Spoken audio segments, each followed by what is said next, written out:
So I am delighted to introduce a very special guest who I am interviewing today. We've got lots and lots to chat about. Welcome, Petra Coveney. Petra is the creator of Menopause Yoga. Welcome, Petra. Hi, thank you for inviting me, Zoe. I know I've already said I'm excited to chat, but before we hit record, there was so much that we could have just carried on chatting about. So it's a really exciting time for women's health, for menopause yoga. So let's kick off right from the beginning before we deep dive into menopause yoga, I guess specifically. How did you find yoga? What's your yoga journey? Oh gosh, so I'm really bad at hand-eye coordination. So things like, netball, tennis, it's just not my thing. So when I was at school, I was able to opt for a yoga class at secondary school. Oh my gosh, it wasn't just a way of bunking off netball. I discovered this amazing practice with this wonderful Indian woman who came into our school once a week. And I just felt transformed. But then what happened was, life took over and work, etc. And I didn't revisit yoga on a regular basis until I had children. And I really needed some way of regulating my own energy and nervous system.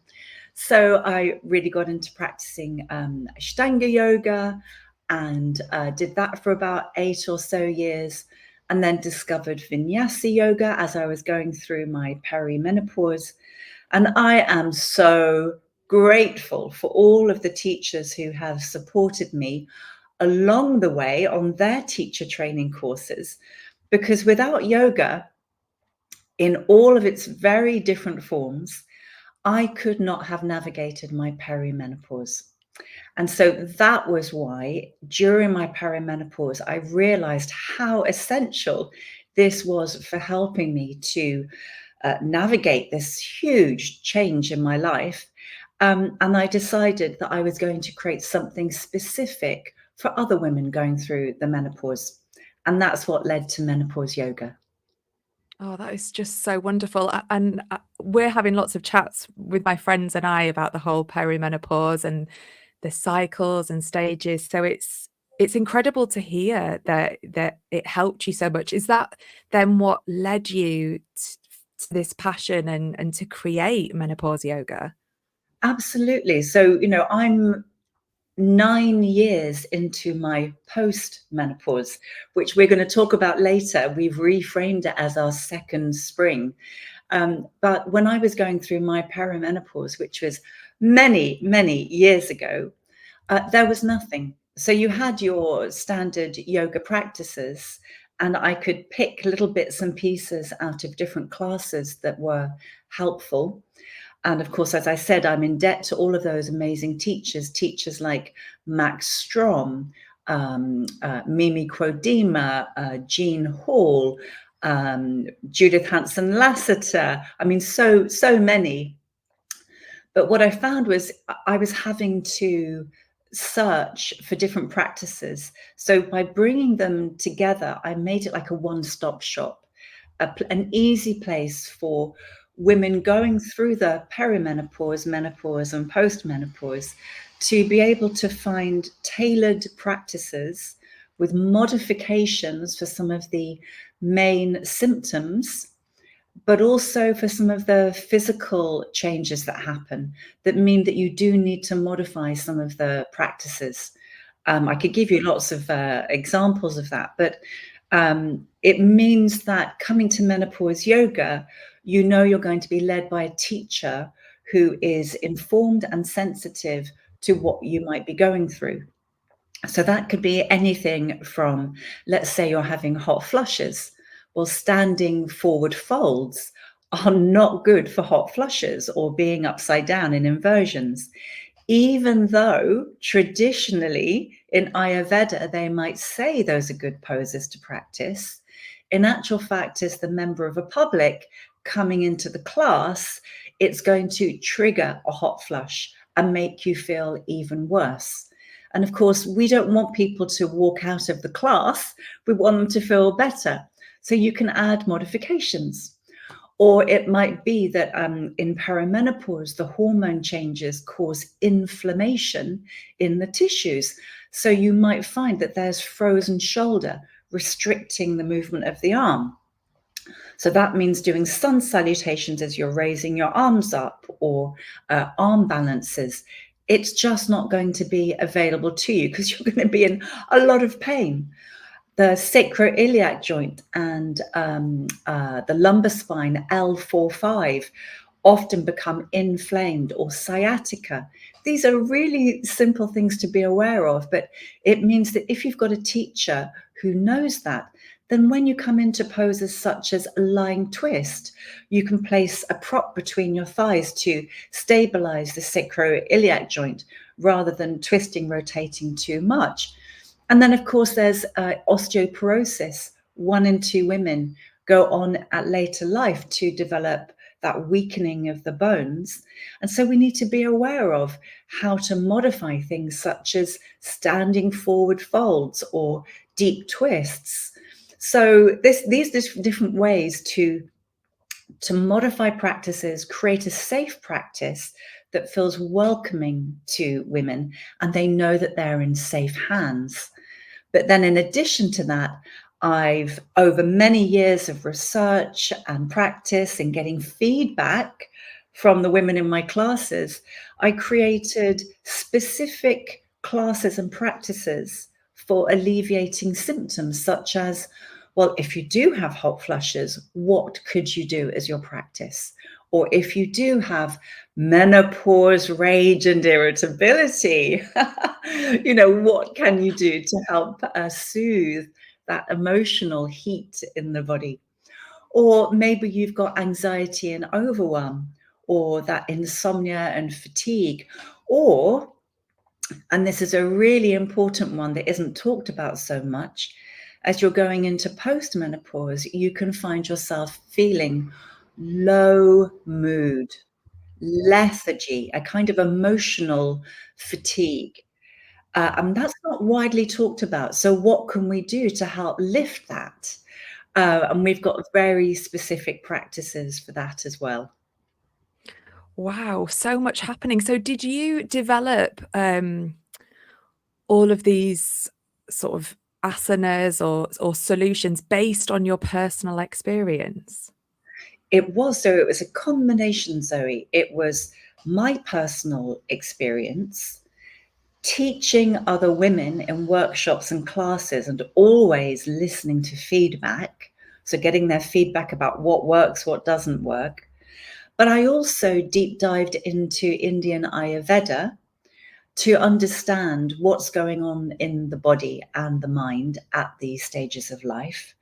And the menopause in Ayurvedic terms, or at least the perimenopause, is a time of turbulence, a time of instability. So anyone who's interested in Ayurveda as a way of viewing the whole body-mind experience, they will know that we're all born with a certain prakriti, a certain constitution. And through yoga, we can help to balance the 3 main doshas. But that as we're going along in life, we can get out of balance. And so perimenopause is a time of being out of balance. Yeah. And so what you're bringing in individually into your perimenopause, it's really going to show up. So if you're someone who is more pitta, you may find yourself having more hot flushes or menopause rage. Or if you're someone who is more vata constitutionally, you may find that the imbalance, the turbulence of the hormone changes in perimenopause causes more anxiety and overwhelm, insomnia. You may find if you're more kapha as a constitution, coming into your perimenopause and menopause, you feel heavier, more lethargic, more emotionally depressed, low mood, a sluggish digestion. So I know this is really simplifying. We're just having a quick chat here, but it's important for people to realize that one size doesn't fit all, but through menopause yoga, we have created very specific practices that create a little toolkit of techniques that empower women to practice what techniques help them. So it's an individualized practice, which is the same as Ayurveda. You know, what helps one person won't help another. But the main mantra of menopause yoga is educate. So educate women about the menopause so they understand what's happening. You know, they don't feel crazy or out of control. Empower them with these simple toolkit techniques that they can adapt to their own lives, and then encourage them with positivity to embrace the menopause, not as a medicalized, pathologized, negative list of symptoms, but can we embrace it as an opportunity, your second spring? And that's really what menopause yoga is all about. So to put it in a nutshell, menopause yoga treats the menopause as a biological, that's your hormones, psychological, your brain is getting rewired, sociological, because we all live in the society and culture around us, and I would say spiritual transformation. So that's really everything in a nutshell. It is so fascinating, and I love the time that we're in at the moment. We're talking more about women's health, and I just love the way you describe it as an education piece, and that we're all different and we'll experience different symptoms. And to go back to your earlier point when you were talking about, you know, a teacher that's leading maybe a general class having that expertise. This is how we're going to create these inclusive spaces, aren't we? Because if a teacher has been on your course and has that toolkit, then they can adapt and help that student. Can you talk to us a bit more about the types of students that have done the course, or who the course is specifically for? So I really want to just speak to that. Thank you so much, Zoe, because we usually are being approached by women interested in women's health, and they either want to attend the classes for themselves or they want to learn and train how to teach menopause yoga. But actually, it's not just about teaching menopause yoga classes and workshops or retreats. Actually, we want more people to come forward, people who are not gender female. We want a whole wide range of teachers to come in and say, I'm going to take this learning and incorporate it into my general yoga classes. So let's say, for instance, you've got a male teacher teaching his hatha or ashtanga or whatever class it might be. If he is menopause informed through our training course, then he can talk about it in his class. He can say, oh, by the way, guys, we're having a bit of a heat wave today. If anyone in the room is having hot flushes, you know, you're going to benefit from this technique. Let's all practice the cooling breath. And he can teach some cooling breath. And by normalizing these symptoms, then it helps women to break the taboo, because the taboo about talking menopause is one of the causes of women being fearful and resistant before they come into the menopause. There's so much fear and misunderstanding. And men live with us. Yeah. They often see the symptoms manifesting before we even realize the change is happening. And so we need to bring them into that conversation. And they can do so much by teaching this in their classes, just their normal classes, and saying, okay, so if anyone here is in the menopause, you might be noticing that you're getting dizzy when you come forward and back up in your sun salutations. So if that's you, if you're starting to feel very dizzy, just be aware that this is a normal change in your blood pressure. And what you could do is just maybe come down halfway with a straight back, bending your knees, and then come back up, straight spine. Or maybe it's just throwing in there. If anyone has had any problems sleeping at night, maybe it's been hot or turbulently windy or something. If anyone's having problems sleeping, you might feel a bit of fatigue today. And so that's okay. That's typical of your menopause. Why don't you just take a child's pose and then rejoin the class when you're ready? So can you see, Zoe, it's about making menopause as openly discussed and embraced as pregnancy. Yeah? Why should a woman who's pregnant be prevented from practicing a yoga class? But you hope that the teacher has taken a training that means that they are aware of how you might modify a pose. Does that make sense?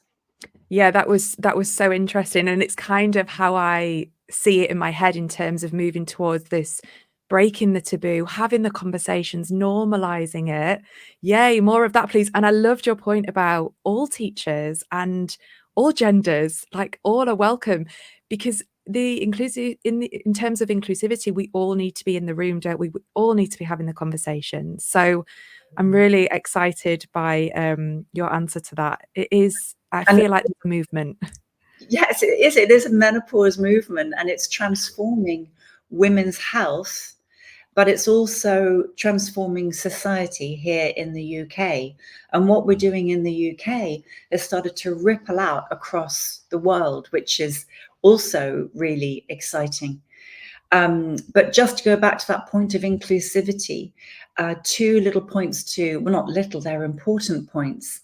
It's not just women who have a menopause. Now, gender men do not have a menopause or a menopause. I'm just getting scientific there. You don't have one. You have changes, but it's not a menopause. But you have non-binary people and you have transgender men. So transgender males will experience a menopause. And it's so important to involve them in this conversation, because for them, the change in the hormones creating that imbalance that they have created up until this point, maybe by taking other hormone therapies, they get to this perimenopause stage and everything goes haywire. And that's really difficult for many people going through that stage of life. So we need to welcome in everyone. So as I said, it's not just women, just cisgender women who are going through a menopause. And then another thing to put out there on the table, on my training course, we talk about the different ethnic experiences. So women, people who are going through the menopause in different cultures and with different ethnicities are likely to have different experiences. And we have a whole module about that on my course. Oh, that's fantastic to hear, Petra. That's really exciting. And a perfect segue, because I just wanted to dive into the course structure and the format. I know that it's a hugely popular course. How long have you been running it? And then can you talk to us a little bit about the structure and what people can expect? Oh, thank you. Yes, so I officially launched Menopause Yoga in 2013 after several years of trialing it and testing it and getting all the feedback. So the course has been running and it was always sold out from 2013, but this was workshops for the public. And we had women coming into these yoga studios in London, where I was mainly teaching it. People were traveling all over the UK. People were traveling all over the world just to come to these workshops. It was just, wow, very humbling to have people flying in from Australia and America and Dubai and, all over the world. So we realized that one teacher is not enough. And actually, a lot of the people coming were other yoga teachers saying, I'm in my menopause. I want to learn how to support myself and others. And I came to realize that if we're really going to make the change and support women worldwide, we need teachers all over the world. So with the help of the British Wheel of Yoga, I created this Menopause Yoga Teachers Training course. So it's a course that's open to teachers who already have their 200-hour qualification. And this course is now adapted and offered to teachers all over the world. So we have courses at different time zones to help people in different places in the world. And that was launched in 2019. And with the help of Yoga Campus, who came on board to help share this online, with the help of Yoga Campus, we now have over 700 teachers in more than 40 countries worldwide. Yes, it's been translated into Japanese. Can you believe that? And it's just hugely exciting. It's growing and growing. And then if you think about it, Zoe, it's this idea of this kind of trickle-down effect of change. So that one yoga teacher who might be in, for instance, we have a yoga teacher in Nicaragua. So she is now teaching a few people in her workshops and classes, but by breaking the cultural and social taboo, those women who attend her workshops and classes go and tell their friends, and then their friends and their friends. And that's what I mean about this ripple out effect, which is really changing the conversation. It's exciting. It's so exciting and so powerful. I actually got goosebumps, that ripple effect. We're like helping each other, spreading the word, normalizing it. And then in terms of the format, so talk to us, how long is the course? What can people expect?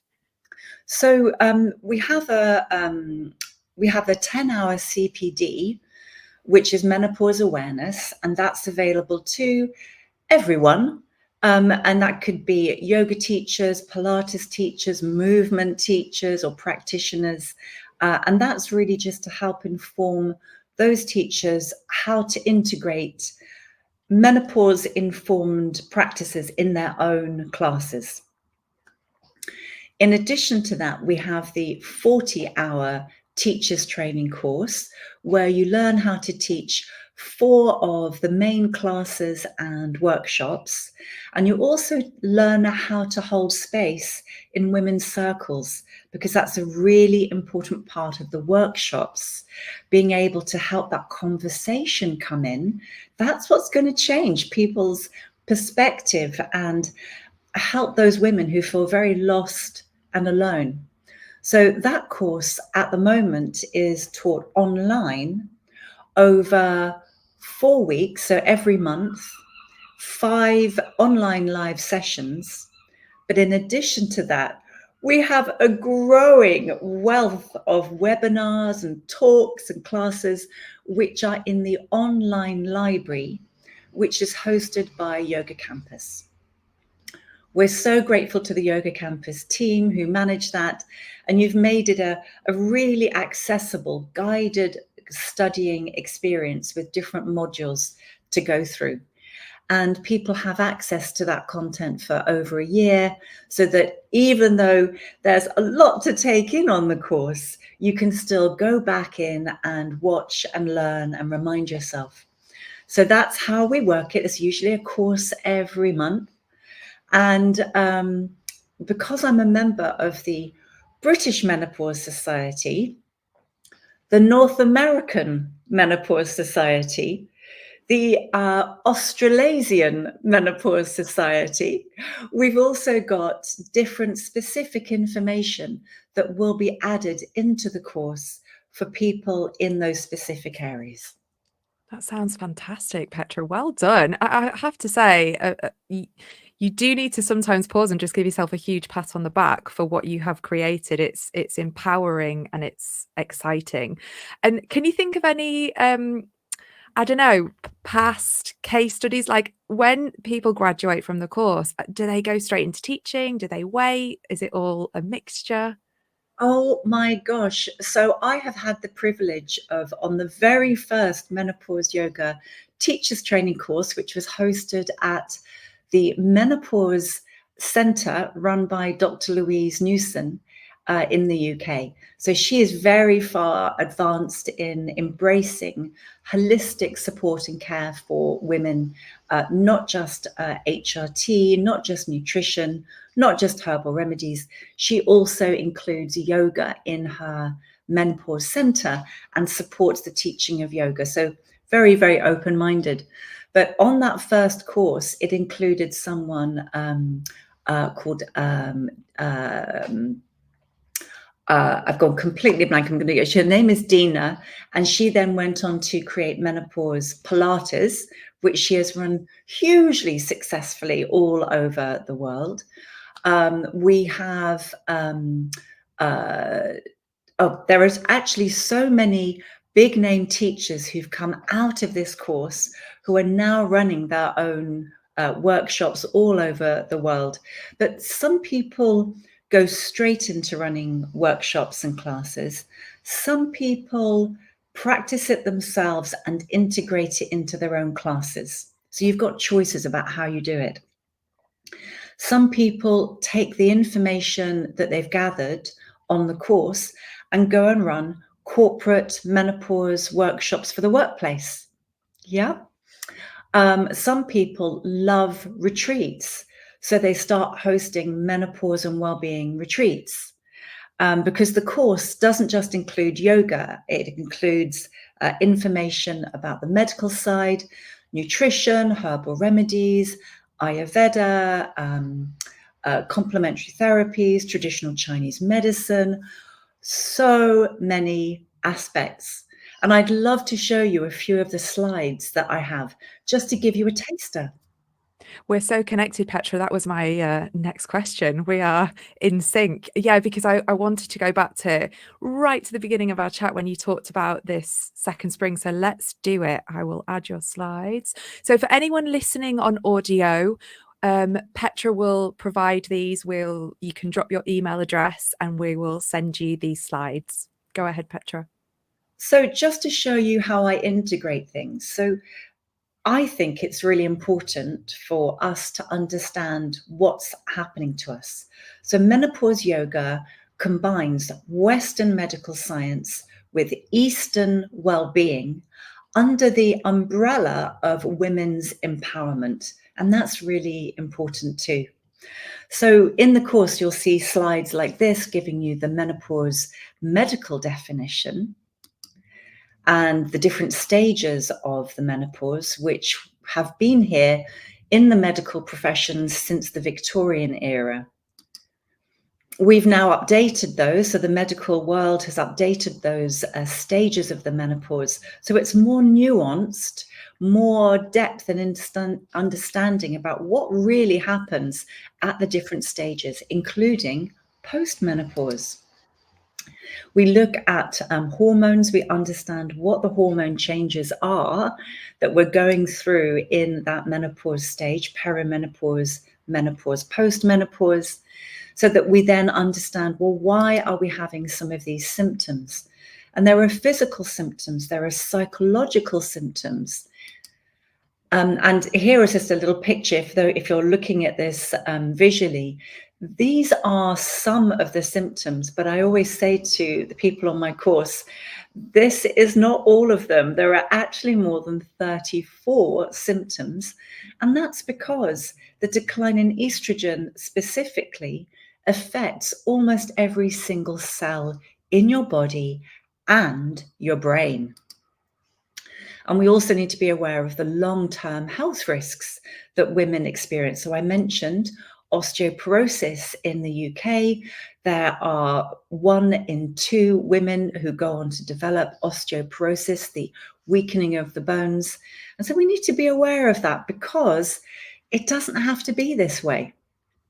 We talk about the hormones and why they're causing these symptoms. And inflammation is actually at the root cause of many of these symptoms. And that's really helpful. We use a lot of research studies to explain that.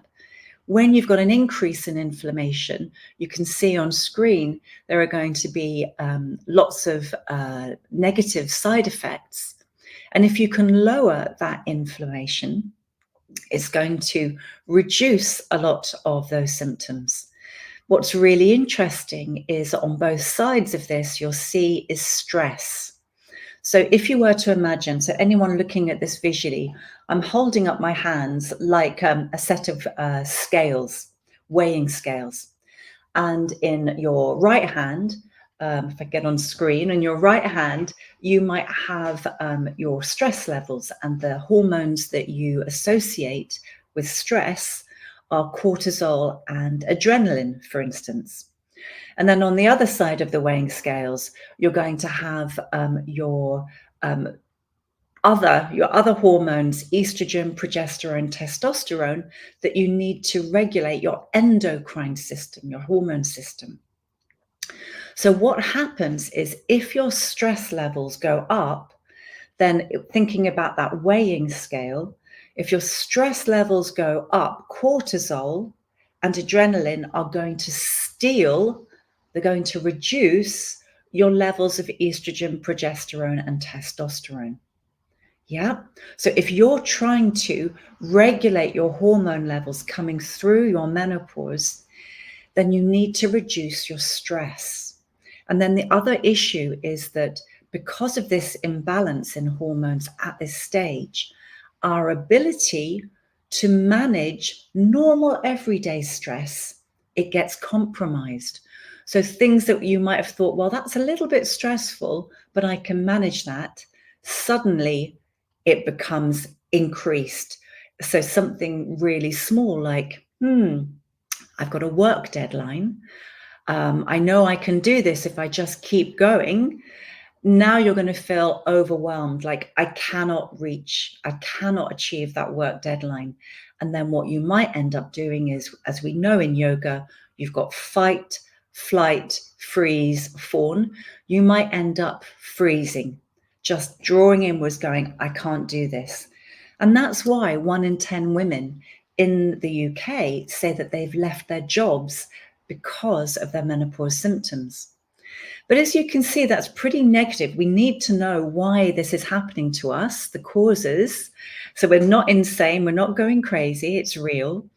But that can also feel really overwhelming and negative. So in Menopause Yoga, we also reestablish the facts and say, not everyone has a negative experience. And there are many women who have fewer symptoms. But we can increase that number, so we can increase the good experience by helping to support women through making lifestyle changes.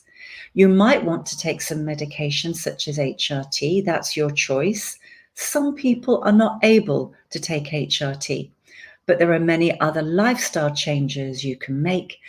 And importantly, we can change our perspective.